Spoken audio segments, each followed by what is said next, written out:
এক লোক নদীর তীরে বসে মাছ ধরছিলেন। কথায় আছে, মরায় খরা বায়, হা করা বড়শি বায়। কারণ হলো, সারাদিন পরেও লোকটি একটা মাছও ধরতে পারেনি। বেলা পড়ে এলো প্রায়।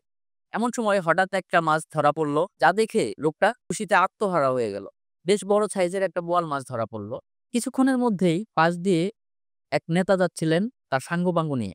তো তারা সে মাছটা তুলতে দেখলো। তাই তারা এগিয়ে গেল এবং লোকটিকে জিজ্ঞেস করলো, দেখি মাছটা। মাছটা দেখে নেতার খুবই লোভ হলো।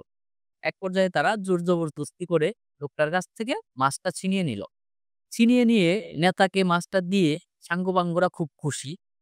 খুশিতে তারা বাড়ি চলে গেল। নেতাও মাছটি নিয়ে বাড়ির দিকে রওনা দিল। এমন অবস্থায় হঠাৎ করে বোয়াল মাছটি তার আঙুলে একটা কামড় দিয়ে বসলো। কামড় খেয়ে নেতা মাছটি ছেড়ে দিলেন এবং মাছটি লাফিয়ে লাফিয়ে আবার নদীতে চলে গেল। নেতা মাছের চিন্তা বাদ দিয়ে তার আঙুলের চিন্তা করতে লাগলেন, কারণ আঙ্গুল দিয়ে তখন বেশ রক্ত পড়ছিল। দ্রুত সে ডাক্তারের কাছে গেল। ডাক্তার ব্যান্ডেজ করে দিল। তারপর সে বাড়ি চলে গেল। দুদিন পরে সেই ব্যান্ডেজ খুলতে গিয়ে দেখা গেল সেখানে তার ঘা শুকায়নি, বরং তা আরো বেড়ে গেছে। তারপর ডাক্তার সব দেখে বলল, আপনার হাত বাঁচাতে চাইলে একটা আঙুল কেটে ফেলতে হবে। নেতা বলল, ঠিক আছে, যেটা ভালো হয় করেন। সেদিন একটা আঙুল কেটে আবার ব্যান্ডেজ করে দেওয়া হলো এবং বলা হলো, দুদিন পরে আবার আসবেন। যথারীতি আবার দুদিন পরে গেলে দেখা গেল ক্ষত শুকায়নি, বরং তা বেড়েই চলেছে। ওইদিন ডাক্তার বললেন, আপনার কবজি পর্যন্ত কেটে না ফেললে আপনার পুরা হাতে পতন ধরা শুরু করবে। নেতা বললেন, ঠিক আছে, যেটা ভালো হয় করে দেন। ওইদিন কবজি পর্যন্ত কেটে দেয়া হলো। আবার ৩ দিন পরে যেতে বলা হলো।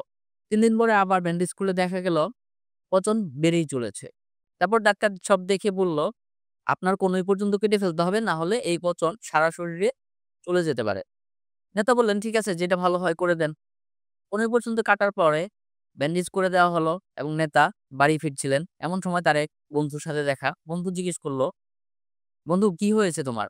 তোমার হাতের এই অবস্থা কেন? তখন নেতা সবকিছু খুলে বলল। সবকিছু শোনার পর বন্ধুটি বলল, তুমি যার সাথে এত বড় অন্যায় করেছো, জুলুম করেছো, তুমি তাকে খুঁজে বের করো এবং তার কাছে ক্ষমা চাও। তা না হলে তোমার এই পচন শেষ হবে না, বন্ধ হবে না। তখন নেতা তার বন্ধুকে নিয়ে সে লোকটাকে খুঁজতে বের হলেন। অনেক খোঁজাখুঁজির পর সে লোকটাকে বাড়িতে গিয়ে পাওয়া গেল। তারপর লোকটাকে গিয়ে শাসানো শুরু করলেন। হ্যাঁ, তুই আমাকে কি করেছিস? তুই কি জাদুটোনা জানিস?